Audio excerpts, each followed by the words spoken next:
মুসলমানেরা কালকে শবে বরাতে রাতে নামাজ পড়েছেন, খারাপ আপনাদের বলছি না, ভালো কাজ করেছেন। তবে সারা বছর মসজিদের সঙ্গে সম্পর্ক নেই, আর শবে বরাতের রাতে হরদম মসজিদের ভিতরে বসে থাকলে কোনো লাভ হবে না। আল্লাহ নবী বলেছেন ওই ইবাদতটা আল্লাহর কাছে প্রিয় যে ইবাদতটা কন্টিনিউ করা হয়, দাইমান সর্বদাই যে ইবাদতটা হয়, ওই ইবাদতটা আল্লাহর কাছে অত্যন্ত প্রিয়।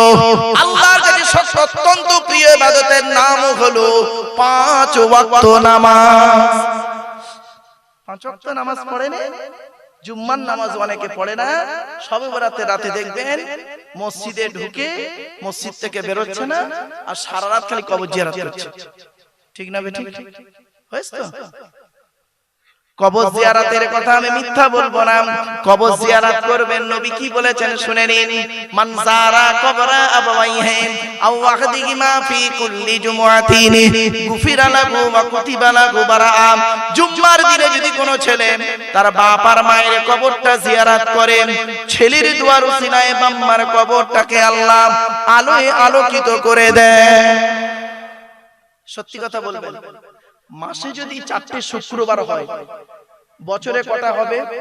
4 12 48টা। সত্যি কথা বলুন তো, বছরে 48 বার বাম্মার কবরের ধারে গেছেন? না, এই 6 বরাতের রাতে আর 27 রাতে। আপনি সন্তান?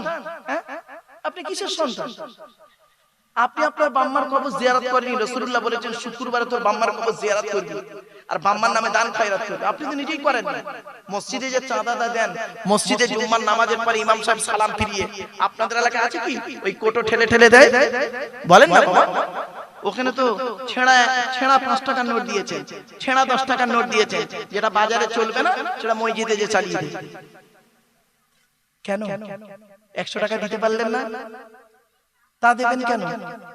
অন্য জায়গায় চাঁদা দেবেন বেশি, আল্লাহর ঘরে দিতে গেলে কষ্ট তো। দান করলে কি হয় জানেন? আল্লাহ রাসূল বলেছেন, আমি বলিনি, দান করলে রাসূলুল্লাহ বললেন জীবনের গুনাহগুলো maaf হয়ে যায়।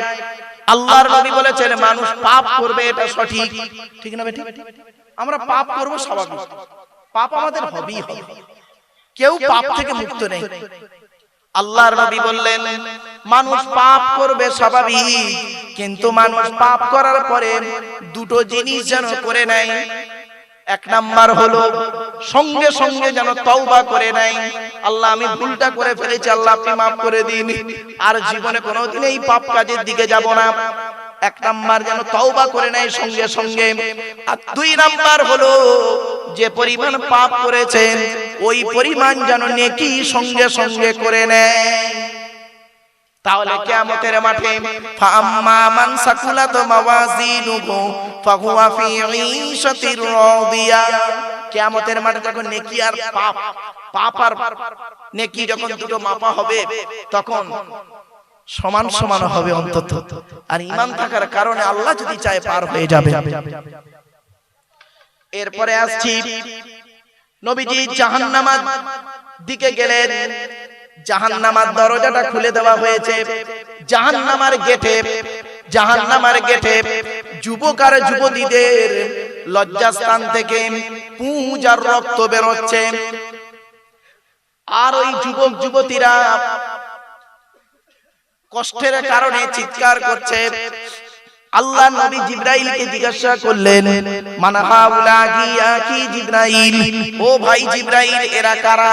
জিবরাইল বলেন আযুনাত আযুনাত আযুনাত, এরা হলো ব্যভিচারকারী নারী আর পুরুষ, পৃথিবীতে জিনা করে করে বেড়াতো। আচ্ছা, এই কথাটা শুনে আপনাদের কি মনে হলো? কিছু মনে হচ্ছে কি? বলুন একটু কথা বলুন। আল্লাহর নবী জাহান্নামের গেটে দেখতে পেলেন যুবক আর যুবতীদের লজ্জাস্থান থেকে পুঁজ আর রক্ত বের হচ্ছে, তারা খুব চিৎকার করছে কষ্টের কারণে। তা জিবরাইলকে নবী জিজ্ঞাসা করছেন, ভাই ওরা কারা? এই যুবক যুবতীদের লজ্জাস্থান থেকে পুঁজ আর রক্ত বের হচ্ছে আর এরা চিৎকার করছে, কারণটা কি? এরা কি কারা কারা এরা?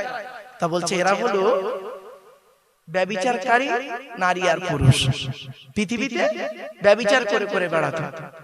এই কথাটা শুনে আপনাদের মনের মধ্যে কি হলো? কিছু অনুভূতি আসছে? শুনেন, এই কথাটা শোনার সাথে সাথে যদি আপনার মনের মধ্যে যদি কোনো ধাক্কা লাগে, যদি মুমিন হন, যদি সত্যিকারের মুসলমান হন, মুমিন হন, বুকে ধাক্কা লাগবে, আল্লাহ, ইস, আমি তো পৃথিবীতে কত মেয়ে নষ্ট করেছি। আমি যখন 25 বছরের যুবক ছিলাম, যে মেয়েটার সঙ্গে ব্যভিচার করেছিলাম, সেও কাউকে বলেনি। আর আমি জেনা করেছি যার সাথে, আমিও কাউকে বলিনি। আমার বিয়ে হয়েছে বসিরহাটে, সে মেয়েটার বিয়ে হয়েছে বনগাঁয়, সে তার স্বামীকে বলেনি আমি বিয়ের আগে অমুক ছেলের সঙ্গে ব্যভিচার করেছিলাম। আমি আমার স্ত্রীকেও বলিনি আমি বিয়ের আগে একটা মেয়ের সঙ্গে জেনা করেছিলাম। ওগো আল্লাহ, তোমার পাপের ডায়েরিতে আমার আর তার নাম লেখা আছে, পাপের খাতায় আমার আর তার নাম লেখা আছে। ওগো আল্লাহ, আমার অবস্থা কি হবে? এই কথা শোনার সাথে সাথে যদি আপনাদের চোখ মুখ ছলছল করে, বুকের ভিতরে যদি তোলপাড় শুরু হয়, তাহলে জানবেন আপনাদের অন্তরে ঈমান আছে। আর যদি কিছু মনেই না হয়, কোনো অনুভূতি যদি না আসে, ও মনি সাহেব দাওয়াত দিয়েছে, ওয়াজ করে চলে যাবে টাকা নিয়ে বাড়ি, তাহলে জানবেন আপনাদের অন্তরে এখন ঈমানটাই ঢোকেনি। তা আপনি মুসলমান হলেন কি করে? ফালতু খালি কামাকায় গালে দাড়ি মাথায় টুপি দিয়ে ফালতু বসে আছেন। কিছু বুঝতে পারছেন আমার ওয়াজ বাবা?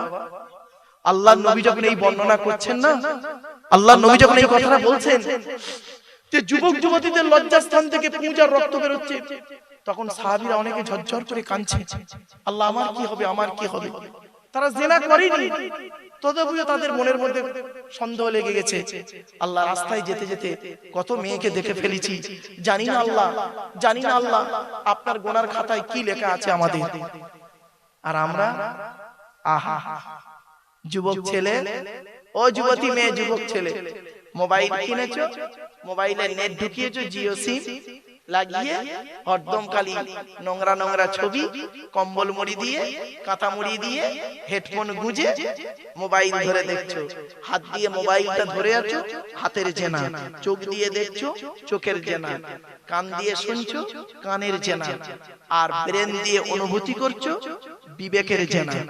জেনা শুধু লজ্জাস্থানের হয় না, অঙ্গ প্রত্যঙ্গের জেনা হয়।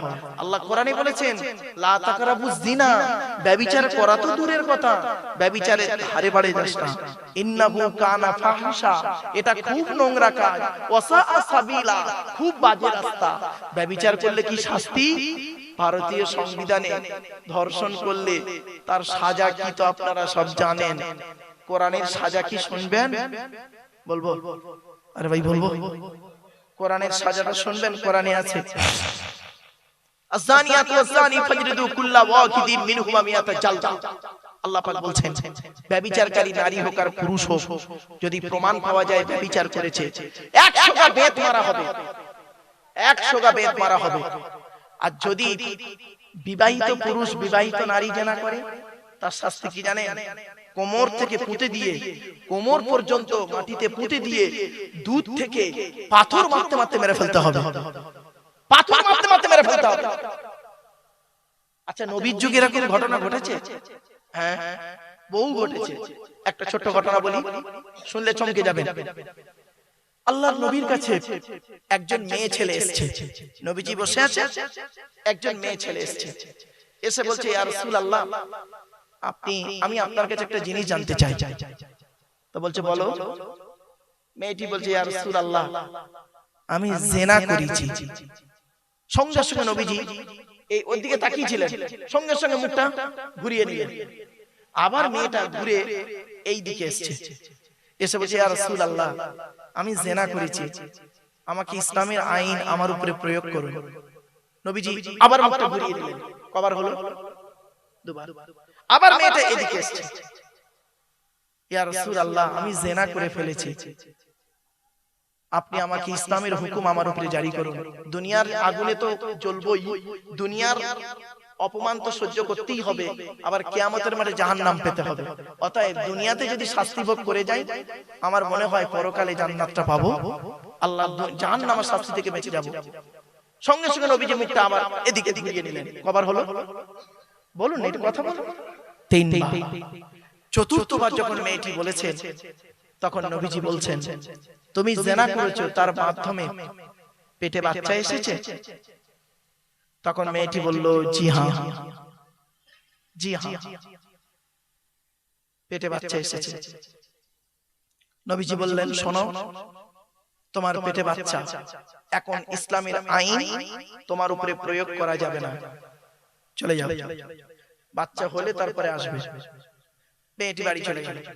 অনেক বুখারীর হাদিস গো বাবা, আমি গল্প করছি, গল্প আকারে আপনাদের বলছি। মেয়েটি বাড়ি গেল। মা বোনেরা শুনে নিন, আল্লাহ ঈমান কাকে বলে দেখুন। চলে গেল। চলে যাবার পর বাচ্চা হয়েছে, বাচ্চাটাকে কোলে করে নিয়ে মেয়েটি এসেছে। ইয়া রাসূলুল্লাহ, আমি সেই মেয়ে ছেলে, এই সেই বাচ্চা। নবীজি বললেন, বাচ্চা এখন দুধ খায়? বলছে, জি হ্যাঁ।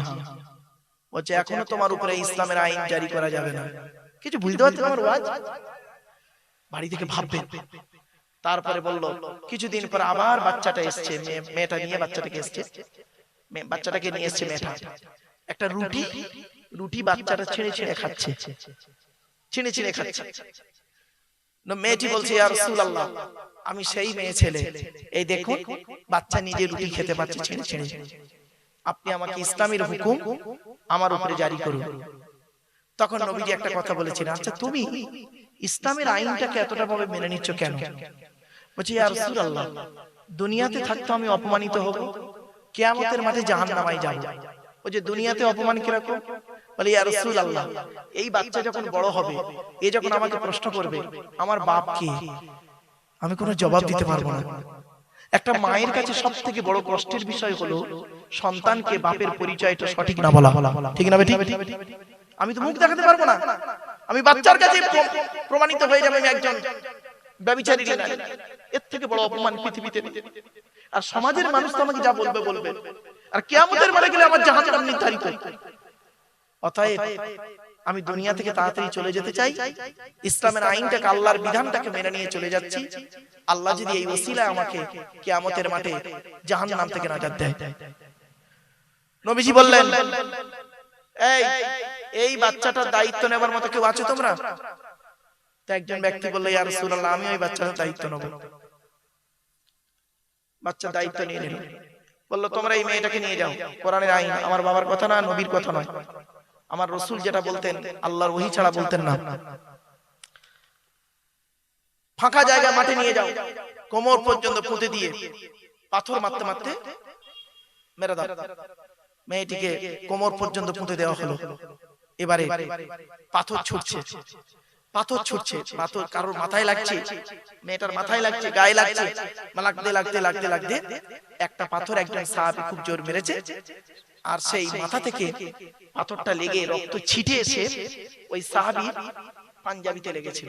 তো এই সাহাবী একটু বলেছিলেন, এই জেনাকারীর রক্ত। এই কথাটা রাসূলুল্লাহর দরবারে পৌঁছে যায়। রাসূলুল্লাহর কাছে যখন পৌঁছে গেল, রাসূলুল্লাহ বলছে, ও আমার সাহাবীরা, ওই মেয়েটাকে আর খারাপ বলো না, ওই মেয়েটাকে আর খারাপ বলো না। ও আল্লাহর আইনকে এতটাই মেনেছে, আল্লাহর প্রতি এতটাই বিশ্বাস রয়েছে, নবীর প্রতি এতটাই বিশ্বাস রেখেছে, কোরআনের প্রতি এতটাই বিশ্বাস রেখেছে।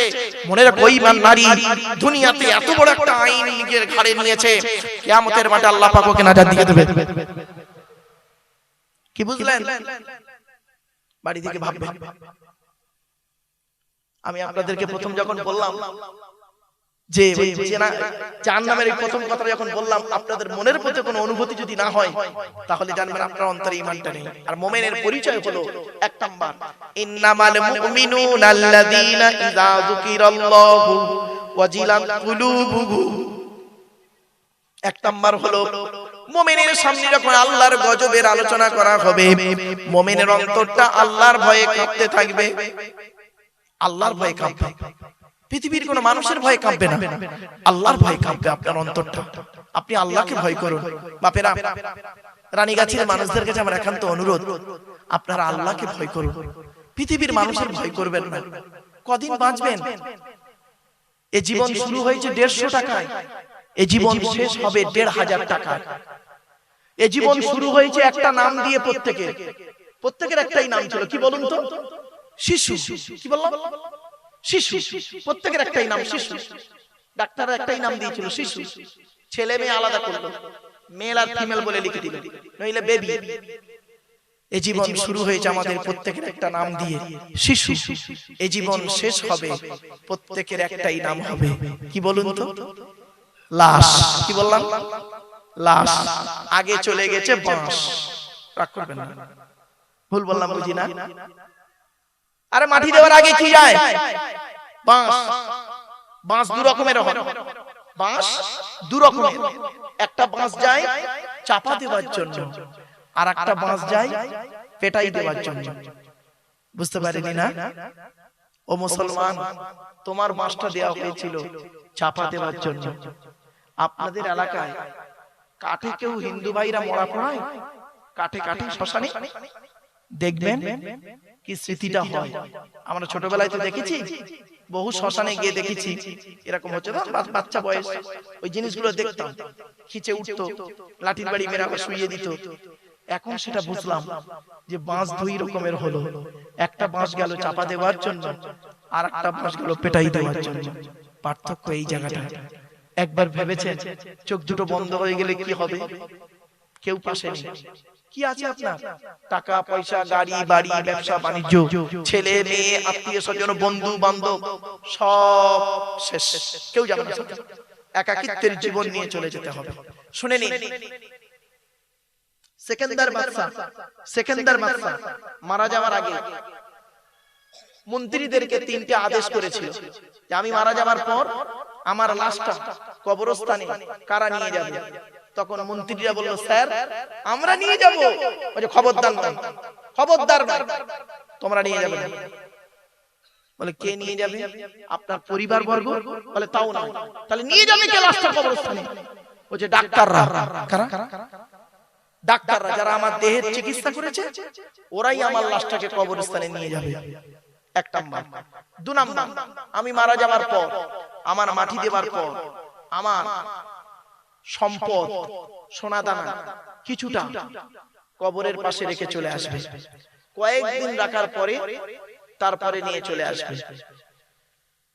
তিন নাম্বার, আমি মারা যাওয়ার পর আমার হাত দুটো কাফনের বাইরে করে দেবে। আমরা কি করি বাবা? কি করি? কাফনের ভিতরে দিয়ে মুড়ে দিই তো। উনি বললেন আমার হাত দুটো কাফনের বাইরে করে দেবে। ব্যাস। জিজ্ঞাসা করা হলে একটু খুলে বলুন তো কি বলতে চাইছেন আপনি? বলছে শোনো, আমার লাশটাকে কবরস্থানে ডাক্তাররা নিয়ে যাবে কেন জানো? মানুষের ধারণা হয় ডাক্তাররা জীবন দেয়, জীবন নেয়। জীবন দেওয়া নেওয়ার মালিক ডাক্তার নয়, জীবন দেওয়া নেওয়ার মালিক কে? আল্লাহ। আল্লাযী খালাকাল মাউতা ওয়াল হায়াতা। আল্লাহ পাক হায়াত মউতের মালিক। ডাক্তারদের ধারণা ডাক্তাররা এই জন্যই কাঁধে করে নিয়ে যাচ্ছে আমাকে।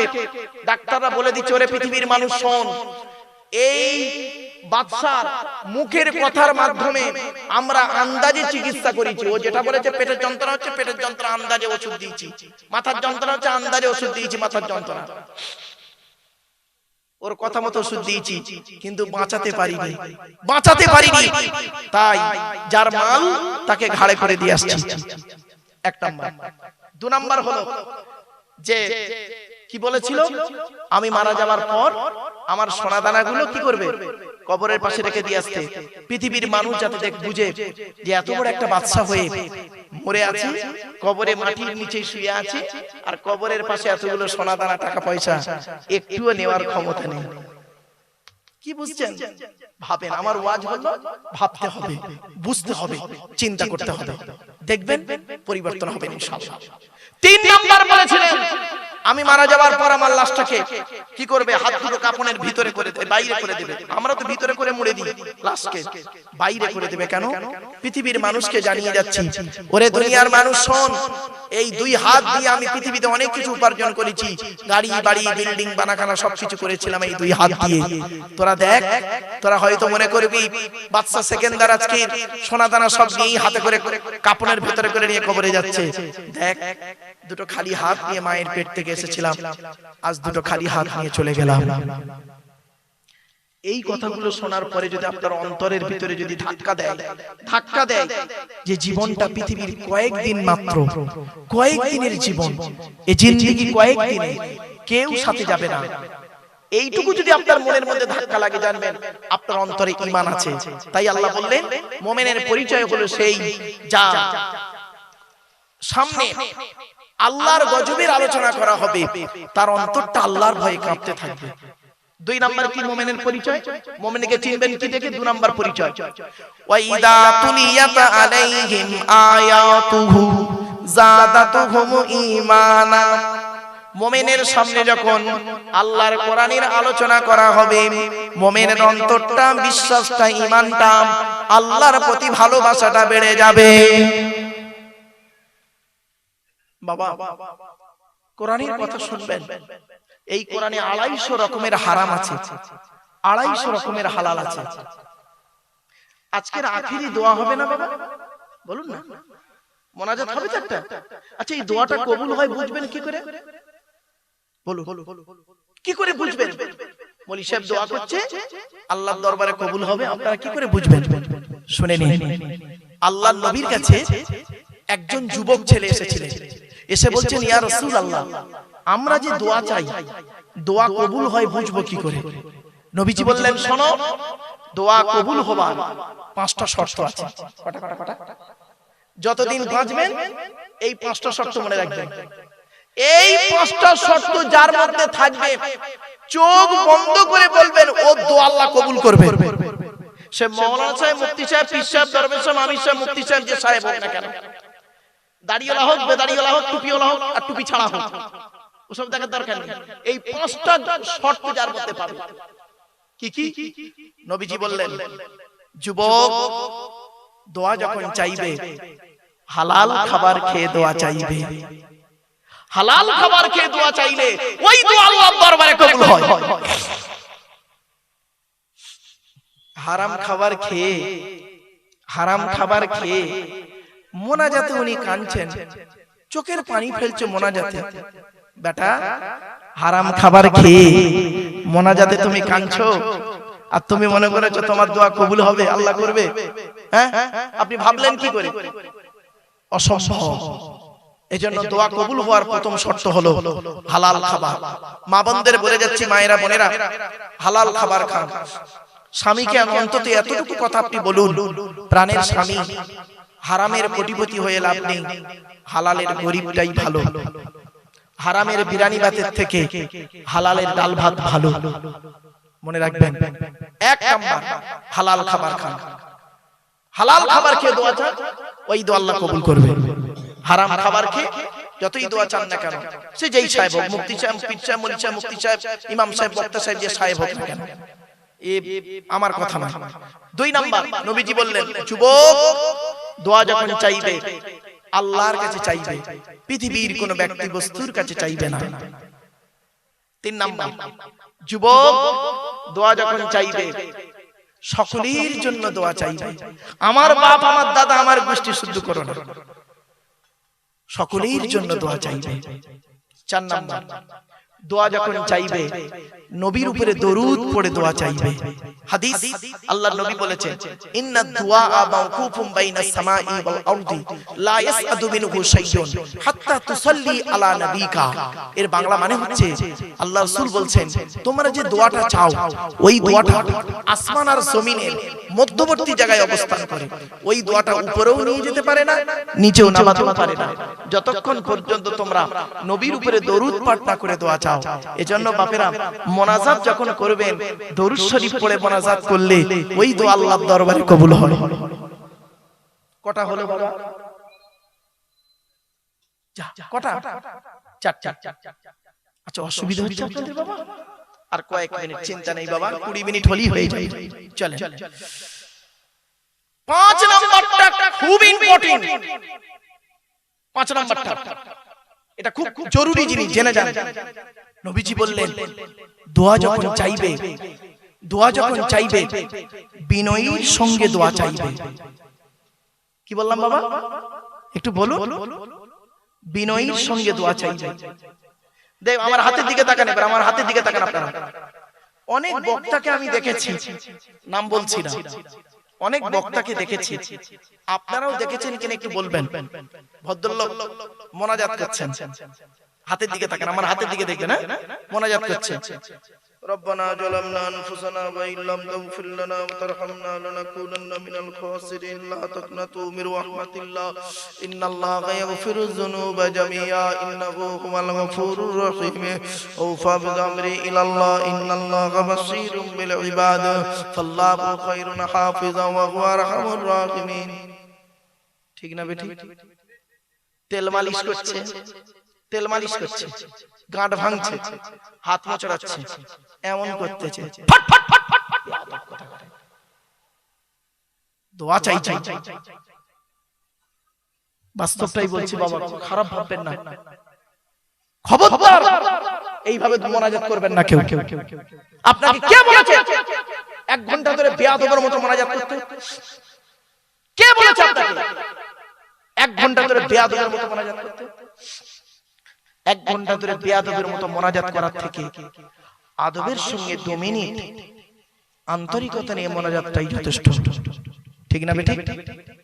চলো ছোট্ট একটা উদাহরণ দিচ্ছি, এই উদাহরণটা বাড়িতে ভাববেন।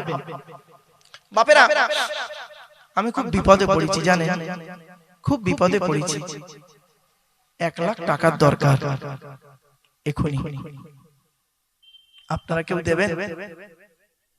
আমি খুব বিপদে পড়েছি বাপ, 1 লাখ টাকার দরকার, কেউ আমাকে দেবেন? আমি তো মাইকে এতগুলো লোকের সামনে বললাম, বিপদে পড়েছি বাপ। এখন এই ছেলেটি আমাকে বলছে, হুজুর আপনি মাইকে এত লোকের কাছে চাইছেন কেন?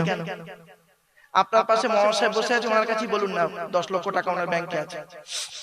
জাস্ট উদাহরণ। তো আমাকে একজন বলল কানে কানে, কি মোবাইলে বলে দিল, এবার আপনারা বলুন, আমি 1 লক্ষ টাকা এনার কাছে ধার চাইব, এমনি এমনি নয়, কি চাইব? ধার চাইব। ধার মানে কি? পরে দিয়ে দিতে হবে। ধার চাইব। বলুন আপনারা, আমার চাওয়ার অ্যাটিটিউডটা কেমন হবে? ধার চাইছি, ধার চাওয়ার অ্যাটিটিউডটা কেমন হবে? প্রথমে ওনার মুসাফা করব, সালাম দিয়ে মুসাফা করব, মুসাফা করে হাত দুটো ধরে বলবো, ভাই আমি খুব বিপদে পড়েছি, 1 লাখ টাকা আমাকে দেবেন, আমি কালকে সকালেই আপনাকে ফোন পেতে পাঠিয়ে দেব। উনি মনে মনে ভাববে এই চিটিং ভাই, নাও দিতে পারে, ও টাল বাহানা করবে, টাল বাহানা, না আমার কাছে নেই, কি বলবো, এই সন্ধ্যাবেলা একজনকে 12 লাখ টাকা দিয়ে দিলাম, তার মানে নেই আমার কাছে। আমি কি করব? ওনার দুটো হাত ধরে অঝর নয়নে কান্নাকাটা করব, কারণ টাকাটা আমার দায়, কান্নাকাটা করব। তখন ধরুন আপনাদের কমিটির একজন লোক এসে ওনাকে বলছে, হুজুর কি ভাবছেন, দিয়ে দিয়ে। ওনার গাড়ির নাম্বারটা আমরা চিনি, ওনার বাড়িটাও চিনি, পালাবে না, দিয়ে দেন, দিয়ে দেবে বলছে তো কালকে। অনেক কান্নাকাটা করার পরে উনি আমার 1 লাখ টাকা ধার দেবেন, আমি কাজটা সেরে বাড়ি যাব। এই যে আমার দৃশ্যটা, এই যে চাওয়ার ভঙ্গিমাটা আমার আল্লাহ দেখে। আর জিবরাইল মিকাইল ইসরাফিলকে ডেকে বলে, জিবরাইল মিকাইল ইসরাফিল দেখতে আয়, দেখতে আয়, আমার বান্দা আব্দুল্লাহ কিল মারুফের এই মুহূর্তে ওর 1 লাখ টাকার টান দিয়েছি পরীক্ষা করার জন্য। দেখ, একজনের কাছে 1 লাখ টাকা ধার চাইছে, ফিরি ফিরি নয়, ধার চাইছে, কিভাবে চাইছে দেখ, কিভাবে চাইছে দেখ। ওর হাত ধরে, পা ধরে, চোখের পানি ফেলে, অনুনয় বিনয় করে 1 লাখ টাকা ধার নিল, ধার নিল, ফিরি ফিরি নয়। আর আমি আল্লাহ হলাম মালিকের মালিক, আমার কাছে মোনাজাত করছে, দেখ হাত মোচড়াচ্ছে, তেল মালিশ করছে, গাঁট ভাঙছে, ও দোয়াই কবুল করব। বাবা কথাটা শুনতে হয়তো হাসি লাগলো, অতি বাস্তব কথা বলছি বাপ। মোনাজাত যখন করবেন আন্তরিকতা নিয়ে, অন্তরের কথাগুলো একটু বলবেন। আর বক্তাদের উচিত এই মোনাজাত করতে করতে মাঝে অন্তত 2 মিনিট একটু মনে মনে মোনাজাত করা উচিত। ঠিক না বেটি? কথাটা শুনতে অসুবিধা হচ্ছে আপনাদের? ধরুন আমি মোনাজাত করছি, আমার যা যা প্রয়োজন আমি চিল্লে চিল্লে বলছি, আল্লাহ আমার এই করো তাই করো, আমাদের এই করো, অমুক করো, তুমি করো, অমুক কিছু বলছি। এমনও কিছু কথা আপনার আছে, আপনার এমনও কিছু কথা আছে যেটা আপনি মাইকে বলতে পারবেন না, ঠিক না ঠিক? আপনি সেটা মনে মনে আল্লাহর কাছে বললেন। এই জন্য বক্তাদের উচিত মোনাজাতের মাঝখানে 2 মিনিট অন্তত নিজে মনে মনে ওর অন্তরের কথাগুলো বলা, আর শ্রোতাদেরকে তার অন্তরের কথাগুলো আল্লাহর কাছে বলতে দেওয়া। কিছু বুঝতে পারছেন আমার কথা?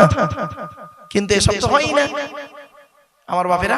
চলো তাহলে মুমিনের পরিচয় হলো 5টা। কি কি? 1 নাম্বার, মুমিনের সামনে যখন আল্লাহর গজবের আলোচনা করা হবে, মুমিনের অন্তরটা আল্লাহর ভয়ে কাঁপতে থাকবে।